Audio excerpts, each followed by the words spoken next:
on in the course of this week. From the just concluded Southeast Business and Investment Summit SEBIS 2024, the power challenges in Nigeria, to the fact that Nigerians are now surviving on hope as economic struggles intensify. Well, these are more will form the basis of our session here this morning. My name is Ubong Kings. Welcome to the Eastern Business Report.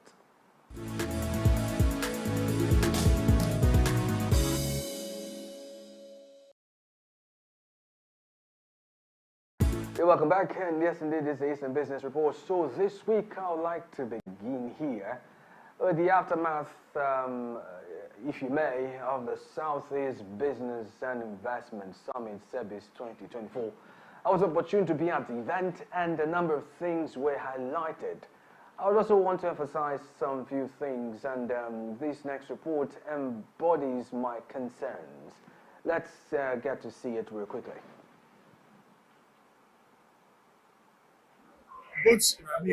His Royal Majesty, the Obi of Onitsha, Igwe Alfred Nnemeka Achebe Abogidi, today graced the Southeast Business and Investment Summit, where he took time to inspect the various products and services on display.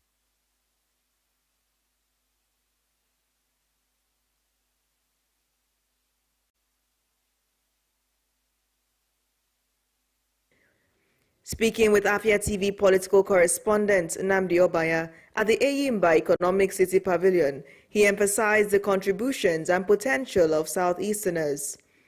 I think the first thing to say is that Ndi are blessed in many ways. They have the human resource, they're hardworking, they're brilliant, and they're very resourceful. And I think their records, both in Amigo and outside Amigo, speak for themselves in terms of their contribution to the economy and the government. Any town or village you go to in Nigeria, Ndibo are there, contributing to the economy.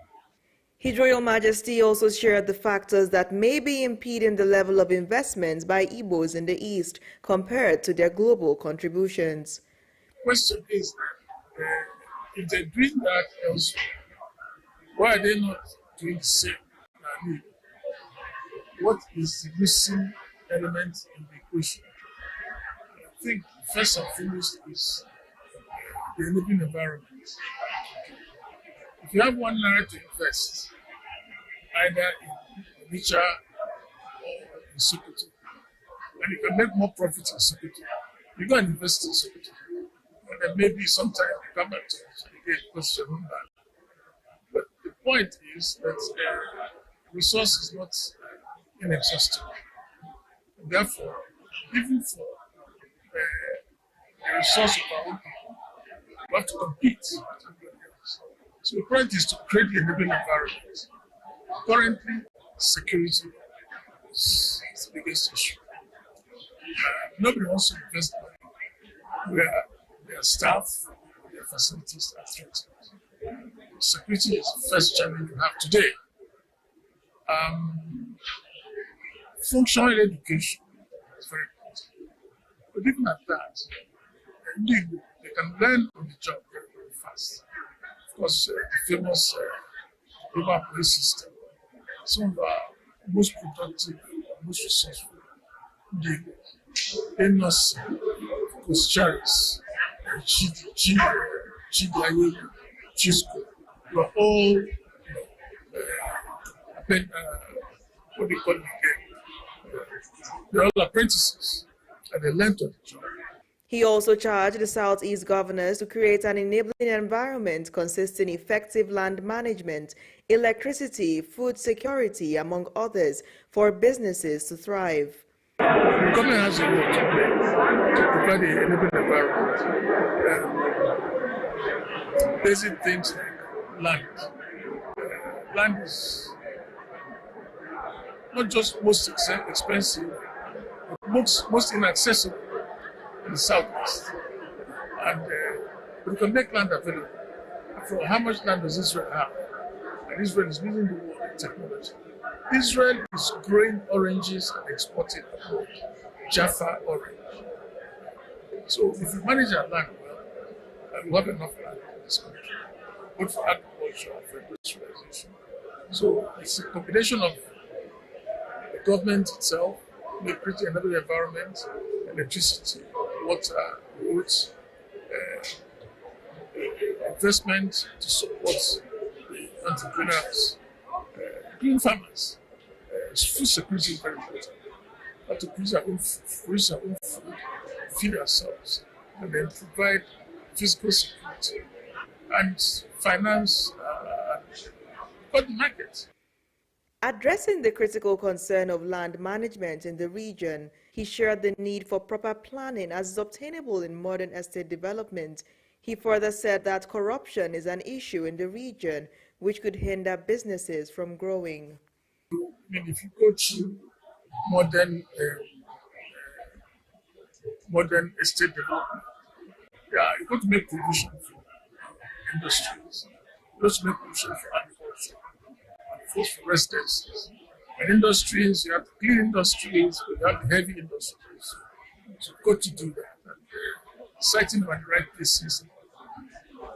We are very short of accommodation in Nigeria, decent accommodation. But here, corruption is another issue.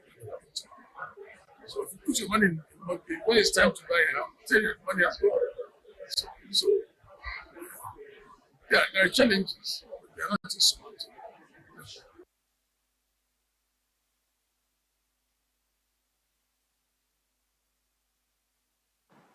Oh well, apart from what the Obi of Incha did say, there are a few points to note.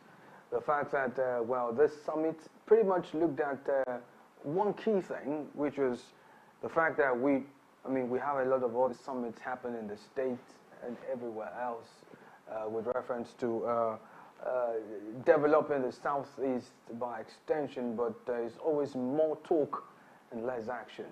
And then there was a call that should not be the order of the day. And stemming out of that was the fact that, there was a service communique that was issued at the last day, which to a large extent is expected to create a working document that will be shared to all states of the Southeast for them to implement.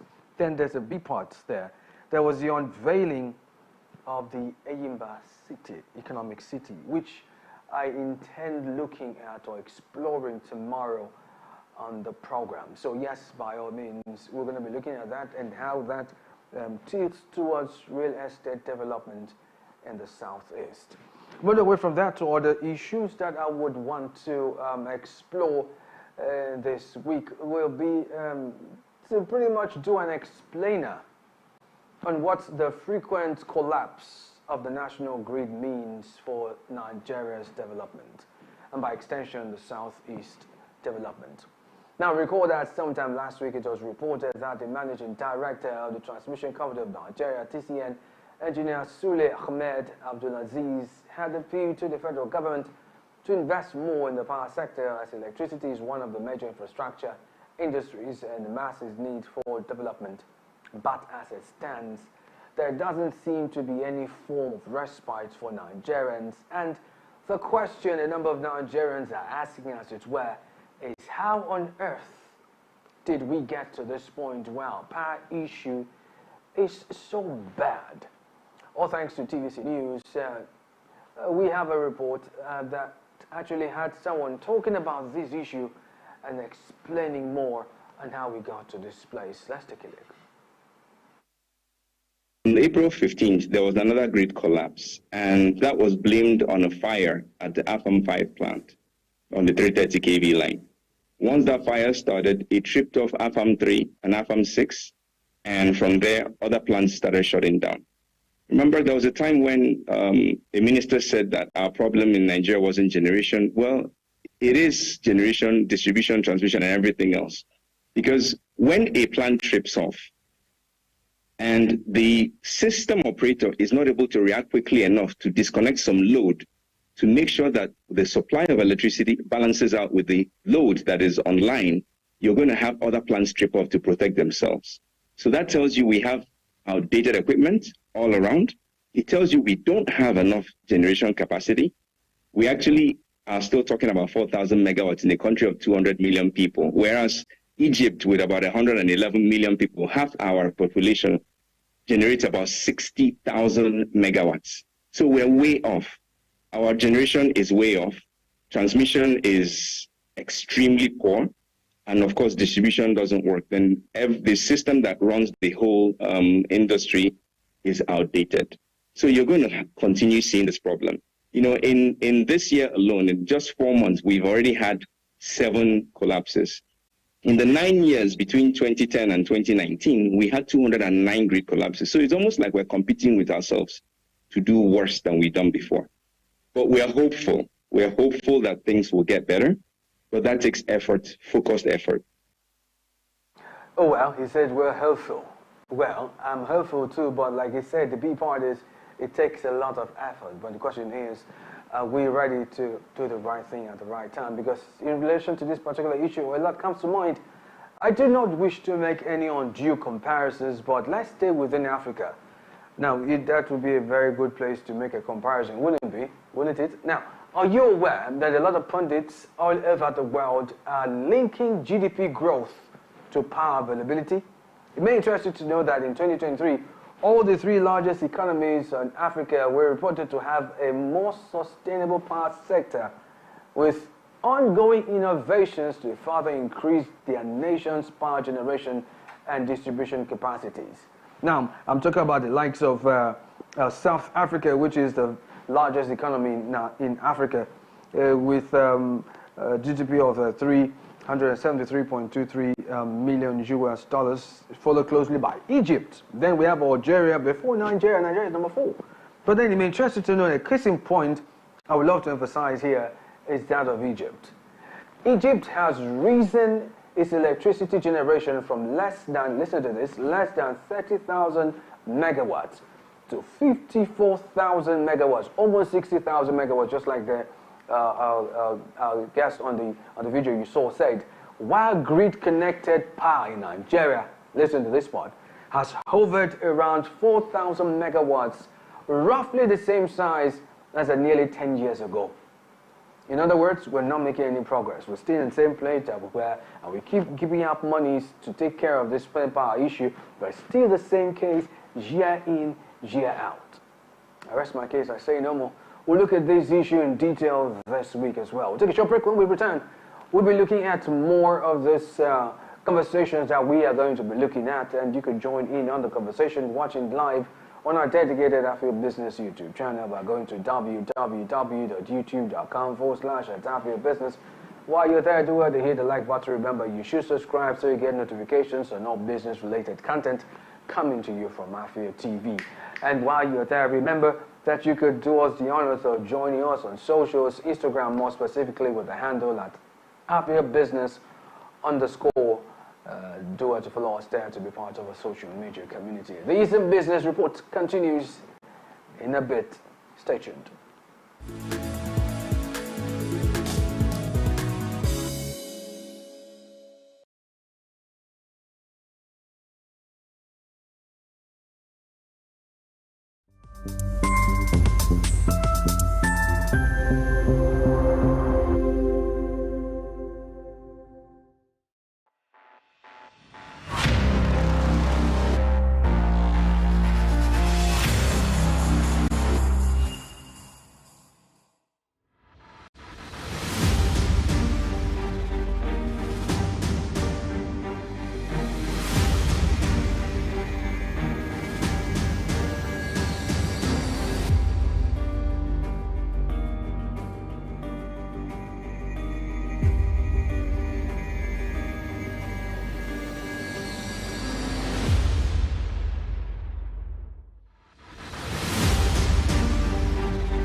Welcome back to the Eastern Business Report right here on the Afia Business Morning, live from Enugu State, Nigeria. I am Ubong Kings.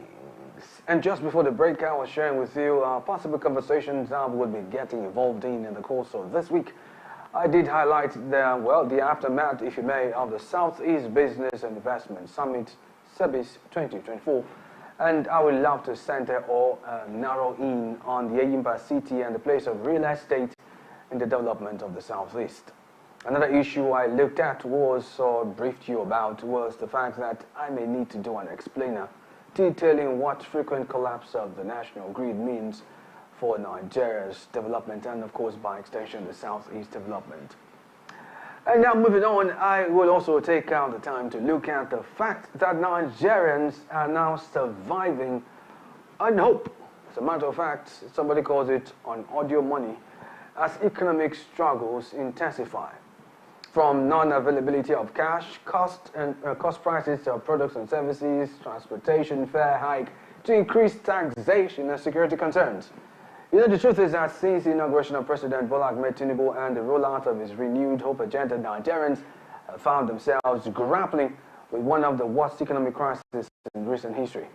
While the government insists that its policies will yield long-term benefits, millions of citizens are sinking further into poverty, with many questioning if the promised prosperity will ever come. Now, it's the last month of the year 2024, and few days, as a matter of fact, it's 1 week. 3 days to Christmas and 2 weeks, 1 day to the end of the year. Has anything really changed? That's a question we want to ask ourselves. I'm also reminded of the words of Mr. President in January 2024.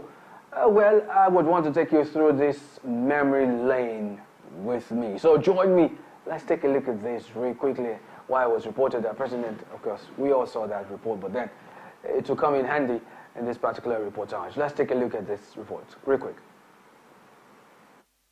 President Tinubu talked about making difficult choices, such as eliminating fuel subsidy and relieving a small number of people who were choking Nigeria's foreign exchange system, which benefited only the wealthy. To become your president. He acknowledged that these two choices caused discomfort to Nigerians. However, he said that hard times don't last. In 2024, President Tinubu said his administration will focus on accelerating the pace of service delivery across sectors. On reliable supply of electricity, he said his administration recognizes that no meaningful economic transformation can happen without steady electricity supply. Just this past December, during COP28 in Dubai, the German Chancellor, Olaf Scholz, and I agreed and committed to a new deal to speed up the delivery of Siemens energy power project that will ultimately deliver reliable supply of electricity to our homes and businesses under the presidential, which began in 2018. Other power installation projects to strengthen the reliability of our transmission lines and optimize the integrity of our national grid are ongoing across the country.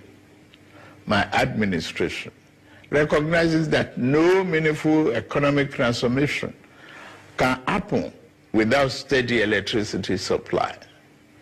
In year 2020, President Tinubu says his administration is moving a step further to restart local refining of petroleum. In year 2024, we are moving a step further. Quest to restart local refinery of petroleum products with Port Harcourt Refinery and the Dangote Refinery, which shall fully come on stream. The president also pledged to accelerate efforts to cultivate 500,000 hectares of farmland nationwide to boost food supply. To boost investors' confidence, he reiterated commitment to remove any hurdle to foreign investment. That I lead will continue to show themselves. President Tinubu also spoke about the actualization of 8 priority areas in 2024 budget. In my 2024 budget to the National Assembly, I listed my administration's 8 priority areas to include national defense and internal security, job creation, macroeconomic stability, investment environment, optimization, human capital development, poverty reduction, and social security. For President Tinubu, the unity of Nigeria is paramount. He sought the support of the opposition and wants Nigerians to let the light of each citizen, men and women, young and old, shine bright and brighter to illuminate the path to a glorious dawn. Oh, well, you just seen the report. I just needed to take you down memory lane so you have a context as to this conversation, how far we've come. Have we really, according to what Mr. President said, have we really hit those marks, those landmarks, so to speak, as far as his administration is concerned? Because from skyrocketing inflation to an unrelated foreign exchange crisis, Nigeria's economy has continued to, well, has continued its downward spiral. That's the truth. Because according to the National Bureau of Statistics, NBS inflation reached about 38.88%. I want to get the figures correct. Yeah, 38.88% in October, the highest in almost 2 decades. Food inflation on its own, alone, food inflation stood at 39.16%, making basic staples like rice, bread, even beans unaffordable for millions of families. Anyway, we'll take the time to look at this conversation in detail a lot further this week on the Eastern Business Report. And I dare say that on this note, this will be the size of the package. Today on the Eastern Business Report, you are still watching the Afia Business Morning live from Enugu State, Nigeria. Kindly join in on the conversation watching live on our dedicated Afia Business YouTube channel at www.youtube.com/Afia Business. And while you're there, you remember you should subscribe. Hit the like button as well, so you can be part of all the action happening on YouTube. You can also follow us on socials, Instagram, more specifically with the handle at Afia Business _ to be part of a social media community. Coming up next will be Onyafia. My name is Ubon Kings. Stay tuned.